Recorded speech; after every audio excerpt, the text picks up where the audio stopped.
99,9 FM Females Radio, Love Life, Love Music, teman terbaik kamu sepanjang waktu. Karena setiap cerita pasti selalu ada lagu yang menemani.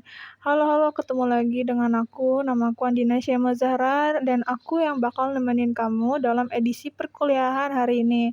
Oh iya, by the way, di perkuliahan tanggal 28 April tahun 2026, mata kuliah produksi siaran radio bersama Bapak dosen tercinta kita, yaitu Bapak Adi Kusuma. Kegiatan kelas dimulai seperti biasa, yaitu praktik siaran. Jadi 3 orang mahasiswa maju ke depan untuk mencoba menjadi broadcaster secara langsung. Di sini kita belajar gimana cara ngomong yang jelas, percaya diri, dan bisa menyampaikan informasi dengan menarik. Setelah praktik siaran, kelas dilanjutkan dengan presentasi dari kelompok 6 yang membahas tentang aspek teknis penyiaran radio, mulai dari perizinan, sistem transmisi, sampai struktur lembaga penyiaran di Indonesia. Yang pertama dibahas tentang proses mendapatkan izin penyelenggaraan penyiaran, yaitu adalah IPP. Proses ternyata cukup panjang dan terstruktur, dimulai dari pengajuan permohonan ke KPID atau yang disebut dengan KPI daerah, lalu masuk ke tahap evaluasi dengan dengar pendapat. Setelah itu, jika dinyatakan layak akan keluar rekomendasi kelayakan. Kemudian dilanjutkan ke forum bersama antara beberapa lembaga seperti KPI dan juga Kominfo. Hasilnya adalah izin prinsip, lalu dilakukan uji coba siaran selama kurang lebih 1 tahun. Setelah itu baru dilakukan evaluasi lagi hingga akhirnya bisa mendapatkan izin tetap. Selain itu ada juga pembahasan tentang izin stasiun radio atau ISR yang diatur dalam peraturan Kominfo. Untuk mengajukan ISR ada beberapa syarat seperti surat permohonan resmi, data perusahaan, spesifikasi perangkat radio, sampai bukti izin prinsip yang masih berlaku. Lalu selanjutnya materi masuk ke pembahasan tentang lembaga penyiaran di Indonesia yang memang terdiri dari 3 pilar utama. Yang pertama adalah lembaga penyiaran publik atau LPP seperti RRI atau biasa yang disebut dengan Radio Republik Indonesia yang memang bersifat netral dan tidak komersial.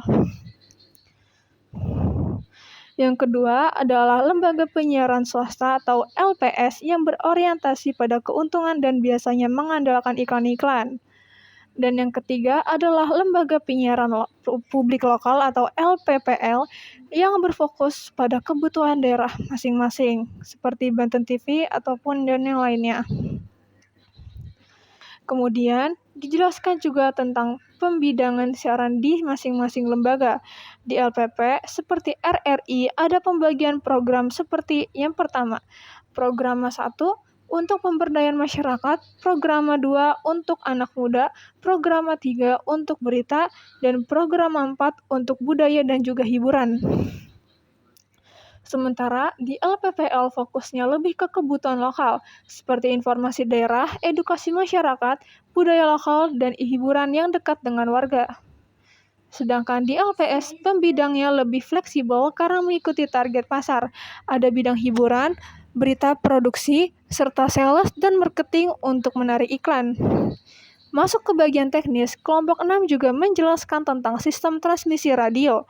Transmisi adalah proses pengiriman sinyal dari pemancar ke penerima. Dalam proses ini, sering ada gangguan yang bisa mempengaruhi kualitas siaran. Salah satu teknologi yang dibahas adalah radio HD, yaitu sistem digital yang memungkinkan kualitas suara lebih jernih dan bahkan bisa menyiarkan beberapa channel sekaligus, seperti HD1, HD2, atau HD3, ataupun HD4. Dalam sistem ini ada beberapa komponen penting seperti yang pertama subsistem audio untuk mengolah suara, multiplexing untuk menggabungkan sinyal, modulator untuk mengubah sinyal jadi gelombang radio, dan juga pemancar untuk menyebarkan sinyal ke udara. Selain itu, ada teknologi seperti OFDM, yaitu teknik pengiriman sinyal dengan banyak frekuensi, dan juga radio over fiber, yang menggabungkan sistem kabel dan juga nirkabel. Di akhir materi, disimpulkan bahwa keberhasilan radio itu nggak cuma dari konten, tapi juga dari kemampuan menggabungkan teknologi kreativitas dan juga strategi penyiaran. Program radio juga sangat beragam, mulai dari talk show, sandiwara radio, berita live, sampai program kreatif lainnya.